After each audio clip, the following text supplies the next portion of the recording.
es que nosotros vimos que igual para que exista tanto el efecto Seebeck como el efecto Peltier necesitábamos de que exista una diferencia de temperaturas. Entonces aquí tenemos el mismo esquema del canal, los contactos, tiene una temperatura determinada para cada contacto, energía 1, energía 2,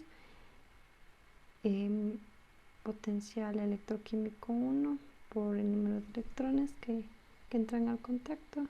De igual manera, potencial electroquímico 2 con el electrones 2 que sería en el contacto 2. Entonces decimos que aquí existe una como diferencia de energía que se da en el momento en que los electrones ingresan al contacto, tanto en el 1 como en el 2. Entonces tenemos que hacer la energía 1 menos el potencial electroquímico 1 por el número de electrones del contacto 1, y para el contacto 2 sería lo mismo. Entonces nosotros decimos que primero no se disipa calor ni energía dentro del canal, sino que eso se cumple en los contactos. Ahora, nosotros también decimos que, por ejemplo, el número de electrones que entran es el mismo número que sale. Entonces por eso tenemos que N1 más N2 es igual a 0. Entonces si decimos que entran 10 electrones, va a ser igual a menos N2, que sería menos 10 electrones. Lo que cambia es el signo. Pero también decimos que la sumatoria de estas dos energías nos va a dar igual a 0. Y entonces esta es nuestra primera ley de la termodinámica. Y para establecer la segunda ley de la termodinámica, nosotros decimos que va a ser igual a lo que hemos encontrado aquí sobre la temperatura, y la sumatoria de estos dos va a ser igual o menor a 0. Entonces aquí tenemos la fórmula, que va a ser energía 1 menos μ1 por N1 sobre T1 más E2 menos μ2 N2 sobre T2 mayor o igual, menor o igual a 0. Entonces esos pueden ser ya negativos de igual manera. Entonces esta es nuestra segunda ley de la termodinámica. Entonces nosotros tenemos aquí un cierto nivel de energía, a la cual le vamos a denominar epsilon. Entonces nosotros decimos que la energía que los electrones transportan hacia el canal va a ser igual a, para el contacto 1, epsilon por N1, para el contacto 2, epsilon por N2. Entonces lo que podemos hacer es reemplazar aquí en E, en la segunda ley de la termodinámica, reemplazarlo por epsilon por N1 y aquí epsilon por N2. Entonces nos queda de la siguiente manera. Entonces epsilon menos μ sobre T1 por N1 más epsilon menos μ2 sobre T2 por N2 va a ser igual o menor a 0. Aquí en cambio también tenemos esta ecuación en donde podemos despejar N2, que nos quedaría igual a menos N1. Reemplazando en la fórmula, sacamos factor común, sería N1 es igual a epsilon menos μ1 sobre T1 menos epsilon menos μ2 sobre T2, que nos viene dando más o menos lo que es en la función Fermi, que x va a ser igual a epsilon menos μ sobre kt.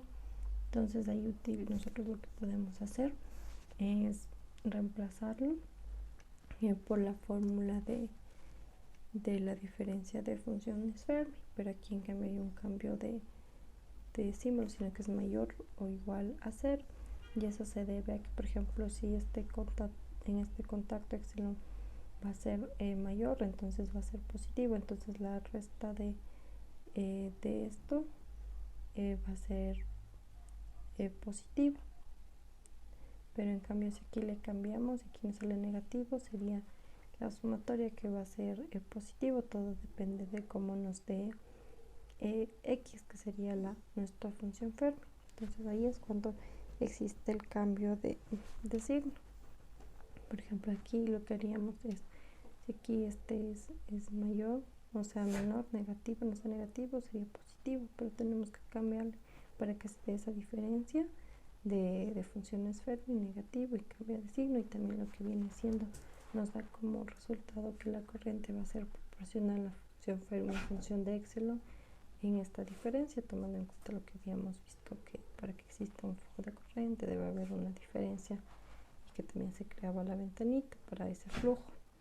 Entonces, si tenemos dos contactos, no es que los dos contactos vayan a ser iguales, sino que pueden ser diferentes. Por ejemplo, si aquí tenemos un contacto que esté con 10 estados y los 10 estados estén llenos, y en el otro lado tenemos 100 estados, pero de los cuales solo están llenos 50 electrones. Entonces, lo que hace esto es decirnos que, por ejemplo, la movilización de los electrones sería más o menos de derecha a izquierda. Pero si fuera lo contrario, si digamos acá estuvieran los 50 electrones y los 100 estados, y acá los 10 estados y los 10 electrones, en cambio se moverían de izquierda a derecha.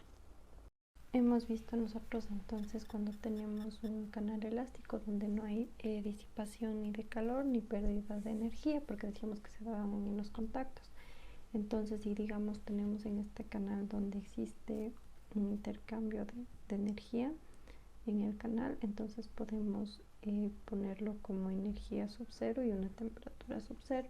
Entonces, para nuestra primera ley quedaría E sub 0 más E1 más E2 va a ser igual a 0. Y para nuestra segunda ley quedaría E sub 0 sobre T0 más energía 1 menos μ1 por N1 sobre T1 más energía 2 menos μ2 por N2 sobre T2 menor o igual a 0. Entonces aquí este es como un intercambio que va a haber de energía en este canal. Pero si nosotros decimos que tanto la temperatura sub 0 como la 1 y la 2 van a ser iguales, entonces podemos, lo que te indica es la temperatura que se consume o se quita a la batería para el proceso. Entonces tenemos que E sub 0 más E1 menos μ1 por N1 más E2 menos μ2 sobre N2 va a ser menor o igual a 0.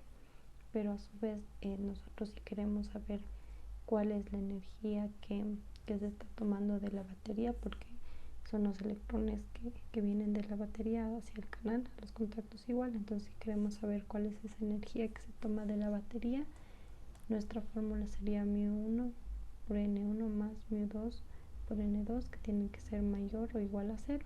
Entonces, esta es la energía que se toma de la batería, tomando en cuenta la de los contactos, ¿no? Entonces eso sería en cuanto si tenemos una energía dentro del canal, que sería para que se realice un intercambio de energía. Entonces nosotros decimos que si tenemos un contacto a una temperatura determinada y a un nivel Fermi igual determinado, para que puedan salir ya sea energía o electrones de este contacto, se realiza un proceso que es igual inverso. Entonces sería el proceso sobre el proceso del inverso, que sería es la probabilidad, es igual a exponente de menos energía menos μ por n sobre kT, que es la energía térmica. Pero si en cambio solo es lo que es salida de lo que es energía, nos da que es igual al exponente de menos energía sobre kT. Entonces aquí nosotros decimos que tenemos tres contactos. Entonces sería la probabilidad del proceso que se dé esto con su proceso inverso o al revés de este proceso que se necesita para que se dé esa salida de energía de electrones. Entonces se dice que esto debe ser mayor o igual a 1. Entonces si decimos que es igual a 1, se dice que este proceso se está llevando a cabo pero de una manera lenta. Si es mayor a 1 es como que se da de una manera más rápida. Entonces igual nosotros aquí podemos tener que a su vez esto si resolvemos va a ser mayor o igual a 0, como habíamos dicho antes. Y si nosotros de aquí quitamos los negativos y invertimos, entonces nos da nuestra segunda ley de termodinámica. Entonces quitamos estos negativos, se reinvierte el símbolo, que va a ser igual a 0, cumpliendo así lo que es nuestra ley de termodinámica.